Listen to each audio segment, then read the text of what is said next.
সোহাগ dinner হাত থেকে বাঁচায় সূর্যকে। রাজা রামবাবুর উদ্বোধনী অনুষ্ঠানে সূর্য সোহাগ একসাথে আরতি করে এবং পুজো শেষ করে বাড়ি ফিরে সোহাগ সূর্যকে বলে, আপনি আমাকে সবার সামনে অপদস্থ করেন কেন বারবার? তখন সূর্য বলে, আমি দায়িত্ব পালন করছিলাম, তুমি যাতে সবার সামনে নিজেকে ছোট না মনে করো সেটা চাইছিলাম, তা বলে তোমাকে আমি অপদস্থ করিনি, তুমি নিজে নিজেকে অপদস্থ করেছো।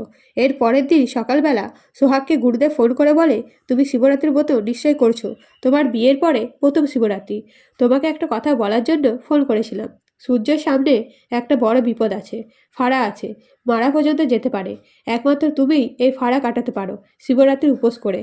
তখন সোহাগ বলে, সূর্য স্যারের তো আমি ভালো চাই, উনি আমার পরিবারের এত খেয়াল রেখেছিলেন, ওনার ভালোর জন্য তো আমি উপোস করতেই পারি।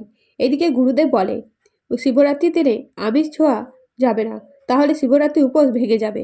কিন্তু রূপা যে জানতে পারে সোহাগ উপোস করবে, তখন রূপা গাড়িতে করে যেতে যেতে বৌরাক্ষীকে বলে, আজকে বিনু আর বিষ্টুকে ছুটি দিয়ে দাও, তাহলে তখন সোহাগ রান্না করতে যাবে, তখন বাধ্য হয়ে আমিষ রান্না করতে গিয়ে সোহাগের আর শিবরাত্রি পুজো করা হবে না।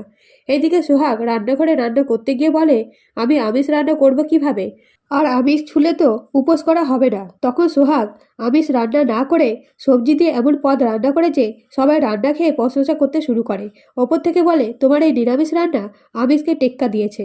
এদিকে সূর্য ভ্যালেন্টাইন উপলক্ষে পার্টির ব্যবস্থা করে সেখানে ডিনার পর্যন্ত থাকে। পার্টিতে নাচ গানের সময় ডিনা সূর্যকে বেশি পরিমাণে নেশাগ্রস্ত করে হোটেলে নিয়ে যায় আর বলে, তুমি শুধু আমার হবে। অন্যদিকে সূর্য বিছানায় যেয়ে ঘুমোতে শুরু করে। তবে কি ডিনা সূর্যকে ফাঁসিয়ে বিয়ে করবে? অবশ্যই কমেন্ট করে জানাবেন আপনাদের মতামত। ধন্যবাদ।